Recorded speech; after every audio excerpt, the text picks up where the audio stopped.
Hello, my name is Kathy, and today I'll be discussing how to use homeopathic remedies on ailments, continuing with kidney and bladder ailments starting with the letter A. But before I do this, I wanted to let you know that because I have a great many videos now on many different topics, that I've decided to make several different video playlists so that it's easier to find the videos of greatest interest. So please check out my playlist page. Please refer to my How to Use Homeopathic Remedies video before using the material in this video. I'll be discussing how to use homeopathic remedies on specific ailments, but I've broken these ailments into categories for easier reference. I'll begin with ailments of the mind and emotions. Then I'll move on to ailments of the brain and nervous system. Then I'll address issues with your skin, nails, and hair. Then conditions of the eyes, ears, nose.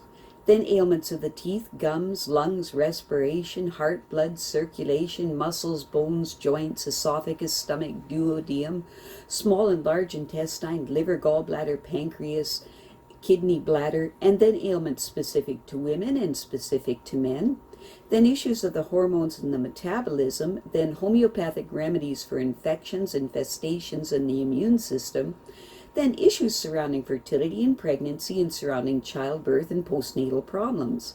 Then homeopathic remedies that address special problems in infants, ailments and diseases in childhood, and special issues of adolescence.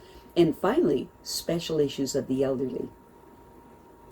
Constitutional treatment involves treating the totality of the individual person. Everyone is a unique individual with a unique physiology that responds to substances differently. In homeopathy, it's recognized that people will react strongly to certain remedies, and as a result of this, they can be loosely placed into different categories called constitutional types. Homeopaths talk of, for example, phosphoric types. These are people who react strongly to phosphorus, or arsenicum album types, those who react strongly to arsenicum album.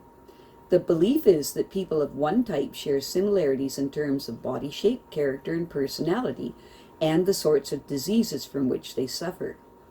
As an example, nature-beer people tend to be pear-shaped, have a dark complexion, be fastidious and rigid in personality, and keep themselves to themselves. They also crave salt and suffer from constipation. As another example, lycopodium types tend to be tall, gangly, and of stooped appearance, with an anxious expression and a craving for sweets and a propensity to produce intestinal gas. Now, of course, constitutional types have their limitations.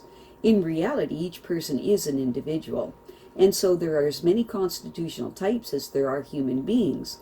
An account must be taken of the sum total of the person's inherent predispositions, past illnesses, diet, general reactions to the environment, intellectual and emotional features, and general attitude towards life.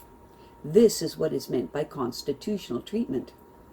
I'll be making detailed videos of the various constitutional types after I've completed the use of homeopathic remedies on ailments. The ideas, procedures, and suggestions in this video and all my homeopathic videos are not intended as a substitute for the medical advice of a trained health professional. Consult your physician before adopting the suggestions in this video. If you're pregnant, do not attempt these techniques without the approval of your physician. So, let us continue with learning how homeopathic treatments can help with kidney and bladder ailment. Today we will begin with kidney and bladder ailments that start with the letter A. In the average adult, the kidneys filter the total volume of the blood nearly 300 times a day, producing about 1 liter or 2 pints of urine, passed on 4 or 6 occasions. As urine is produced, it filters into collecting ducts in the neck of the kidneys and trickles down the ureters into the bladder. As soon as the bladder is half full, its total capacity is about 1 pint. Stretch receptors in its walls signal the urge to urinate. After the age of about 4, the sphincter between the bladder and urethra is under voluntary control. The male urethra, which acts as a passageway for semen as well as urine, is nearly 4 times as long as the female.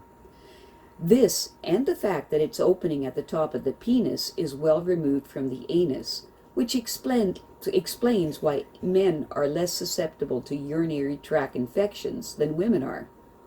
Unfortunately, the short female urethra provides bacteria with a relatively swift invasive route to the bladder. Urine, the sterile product of the non-stop filtering activities of the kidneys, is 96% water and 4% organic and inorganic solids, and its color can be a valuable guide not only to the functions of the kidneys, but also to the state of the liver and gallbladder. The kidneys regulate the amount of water and also the balance of acid and alkaline constituents in the blood. And on those two things are the chemical functions of the body ultimately depends. Inside each kidney, the branches of the renal artery subdivide into 1 million or so tiny tufts of blood vessels called glomeruli. Small molecules, water, salt, various minerals, glucose, and wastes, such as urea, which is a byproduct of protein breakdown, squeeze through their walls under pressure and enter 1 million adjacent tubules called nephrons, which selectively reabsorb them. In a healthy kidney, 99% of the water and all the glucose are reabsorbed. This reabsorption process is controlled by hormones made in the pituitary gland at the base of the brain and the adrenal glands, which sit on top of the kidneys. The kidneys themselves produce a number of hormones that help to control blood pressure, stimulate production of red blood cells in the bone marrow, and activate vitamin D, as in dog, vitamin D. Abnormal looking urine. Under normal circumstances, urine is a straw-colored. But if the kidneys, urinary tract, or liver are not functioning as well as they should, the color may change. Blood in urine. Blood in the urine should never be ignored. If urine has a pink, red, or smoky tinge, or if it appears to have tea leaves or clots of blood in it, see a doctor within 12 hours.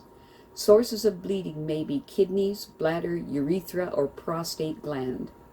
See kidney stones, bladder stones, kidney tumors, bladder tumors, phytolonephrite, cystitis, prostate problems, injury to the kidneys, impaired renal blood supply, and certain drugs can also present as blood in the urine.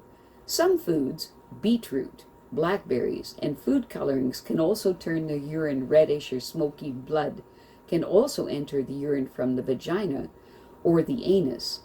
See piles, anal fissure, ulcerative colitis, etc. Or it may be present in semen. Orange or dark-colored urine usually means that it is more concentrated than usual. Concentration happens quite naturally in hot weather or when perspiration rate is high. It also happens with fever, diarrhea, and vomiting, all of which can cause water loss. Rhubarb, vitamin B complex, and laxatives containing senna also intensify the orange color. Dark brown urine associated with pale feces and yellowing of the whites of the eyes is usually a sign of jaundice. Cloudy urine suggests infections. Greenish or bluish urine is usually due to artificial food colorings. Bladder control problems. Loss of bladder control can occur after a fright or extreme psychological shock, or as the result of injury, especially spinal cord injury, or as the result of progressive nerve damage, as in multiple sclerosis. More commonly, it is a feature of stress incontinence or prostate problems. Stress incontinence occurs in women, usually because the muscles of the pelvic floor have been weakened by childbirth. Urine is involuntarily passed when coughing, sneezing, running, lifting, or laughing. In men, an enlarged prostate leads to a frequent urge to urinate, difficult starting the flow of urine, weak flow, and dribbling after urination. Irritable bladder. Bladder suddenly contracts, making it imperative to pass urine immediately, though only a small amount is passed. And bladder stones can also cause control problems. If involuntary urination follows a back injury and is accompanied by weakness or numbness in the legs, call 911. I have a great many videos now on many different topics, so I decided to make several different video playlists so that it's easier to find the videos of greatest interest. So please check out my playlist page. Well, that's it for now. To stay up to date with my latest videos, make sure to subscribe to this free YouTube channel by clicking the red subscribe button right below this video. Take care.